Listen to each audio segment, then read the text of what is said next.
La vie n'est pas compliquée, alors faut pas la compliquer. Donc lorsque la vie te lance des pierres, c'est que ton fruit est mûr, car les fruits d'un arbre reflètent sa nature. Donc le diable cherchera toujours à te montrer ce que tu penses, car la vie est ce que nous pensons, mais l'éternité est ce que Dieu pense de nous. Donc Dieu te fera toujours apprécier ce que tu es. Alors, ce n'est pas la joie du moment qui compte pour Dieu, mais plutôt la finalité de son plan qu'il a déjà établi pour votre vie. Donc la fête changera de camp, car l'homme propose, Dieu dispose, mais lorsque le diable s'oppose, Dieu s'impose, car les périodes difficiles nous révèlent trois secrets: qui nous sommes, où nous sommes et où nous allons. Tout ce qui t'arrive t'emmène quelque part, t'introduit quelque part qui est mieux que là où tu as quitté hier. Donc dans tout ce qui t'arrive, c'est pour qu'en toi, tous puissent voir ce que Dieu est capable de faire. Le silence de Dieu attire le silence de l'homme. L'action de Dieu sera votre réaction. Mouvement, changement, direction, préparation et devenir.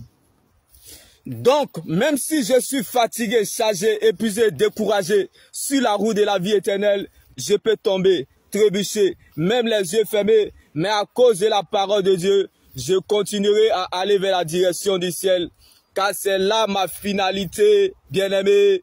Nous vivons le plus longtemps sous la terre que sur la terre. Donc, nous ne sommes pas, bien-aimés, des résidents sur la terre, mais plutôt des voyageurs, car notre vie sur la terre est limitée.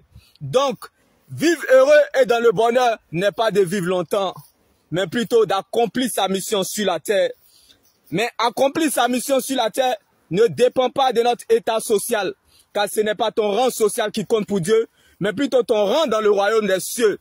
Si vous voulez vous sentir riche, regardez de toutes les choses que vous possédez, celles que l'argent ne peut pas acheter: votre âme, le réveil, le sommeil, la fidélité de Dieu à votre égard, le souffle de vie que Dieu vous offre avec gratuité. Vous n'êtes pas plus meilleur que ceux qui jouent le temps additionnel à l'hôpital. Vous n'êtes pas plus parfait que ceux qui sont à la fin du match au cimetière.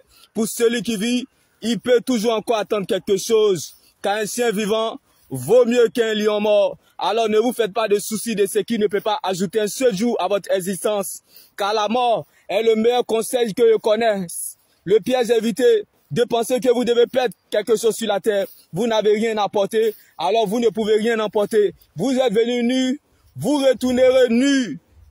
Alors, bien-aimés, sachez que la vraie richesse, c'est ce qui reste lorsqu'on a tout perdu son argent. Jésus-Christ de Nazareth.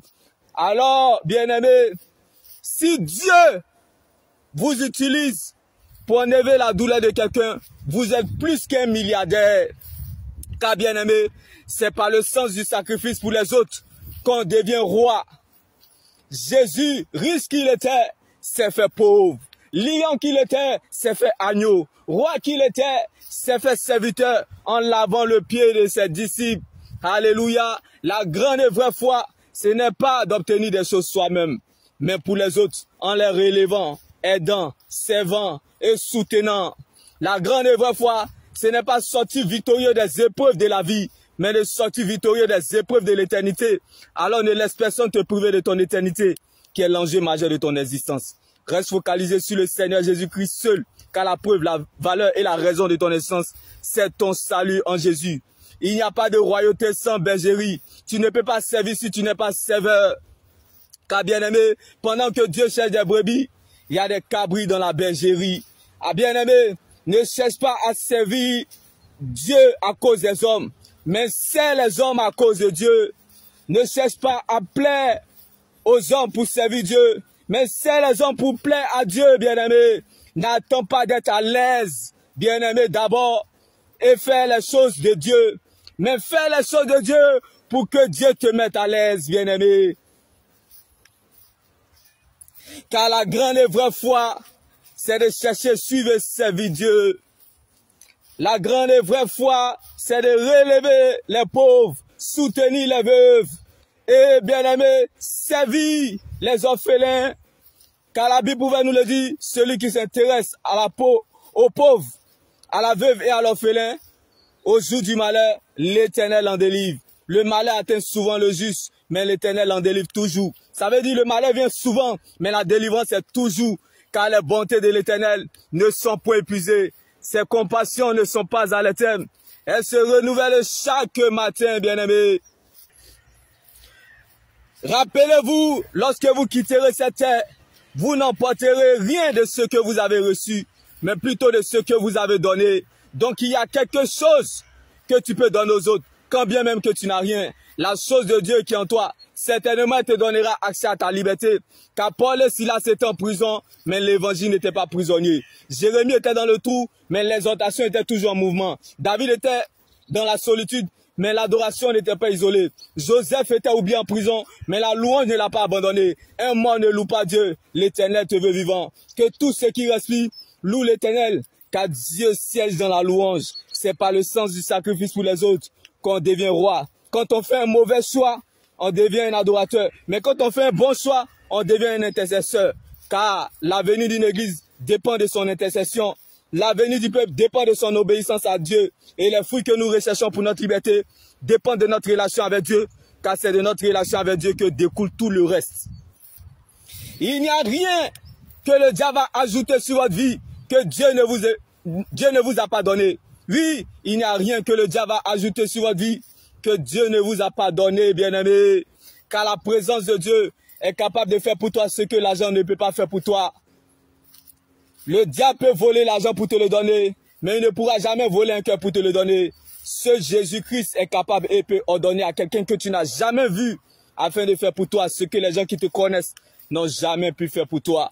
La grandeur ne surprend pas les grands, dont tes épreuves sont liées à ta grandeur. Le degré de tes épreuves est proportionnel à la gloire qui t'attend. Il n'y a pas de gloire sans brisement. Donc si vous n'êtes pas brisé sur la terre, c'est que le ciel n'a rien à vous offrir. Donc si tu n'apprends pas à être un sujet d'humiliation, tu ne vas pas apprécier la gloire de Dieu quand elle viendra. Chacun de nous a une raison qui lui fait pleurer dans la vie. Alors si tu es en train de pleurer, c'est que tu as très bien commencé. Car on ne commence pas la vie sans pleurer. Si tu commences sans pleurer, c'est un problème. Car l'enfant naît, grandit, vieillit et il meurt. Donc il y a toujours un après cela dans la vie. Tu n'es pas en train d'écrire la dernière page de ta vie. C'est juste une période de la vie et non la fin de ta vie. Certes, tu ne peux plus retrouver l'étape que tu as perdue, mais tu peux quand même réécrire une nouvelle page avec Dieu. Car là où la main des hommes s'arrête, c'est là la main de Dieu est disponible pour toi. Si les gens n'ont rien à faire avec toi, c'est que Dieu a quelque chose à faire avec toi. Alors ne cherche pas à savoir si les gens sont avec toi, mais cherche plutôt à savoir si Dieu est avec toi. Car lorsque Dieu t'attend la tête, il compte sur lui-même pour t'accompagner. Car les bénédictions futures attirent toujours des batailles et des combats dans le présent. Les grands combats se gagnent dans le secret. Donc vaut mieux grandir en secret avec Dieu que devant la foule. Car ce que Dieu fait pour nous dans le secret est plus grand que ce que nous regardons ou traversons. Alors, aimer Dieu sans raison apporte à la raison ce qui est inaccessible. Donc Dieu te justifiera, non pas parce que tu as raison, mais parce que tu es sa raison. Si c'est à cause de toi, tu perdras la bataille. Mais à cause de Dieu, tu gagneras le combat. Quand Dieu révèle un fait, il va jusqu'au bout de sa délivrance complète. Dieu ne fait jamais le contraire de ce qu'il dit. Dieu ne commence jamais quelque chose sans l'achever. La course ne s'arrête pas au milieu, mais plutôt à la fin. La fin d'une chose vaut mieux que son commencement. La destinée est basée sur trois choses. La façon dont les gens nous connaissent, la façon dont nous-mêmes nous connaissons et la façon dont le ciel nous connaît. La destinée n'est pas la destination. Le destin te fait subir, mais la destinée te prépare. Alléluia, bien-aimé. La chaussure qu'on porte, c'est en fonction de la distance à parcourir. Jésus-Christ de Nazareth. La vie avec Jésus est un espoir sans fin. Mais la vie sans Christ est une fin sans espoir. Où veux-tu aller et avoir une vie meilleure sans Jésus? Si tu n'as pas Jésus, tu auras perdu ton existence et raté ton éternité avec Christ. Tu peux avoir tout sur la terre et rater le ciel, bien-aimé. Que tu mets riche ou pauvre, cadavre c'est cadavre, bien-aimé. Quand tu mourras, on ne dira pas que ton corps repose en paix, mais plutôt que ton âme repose en paix.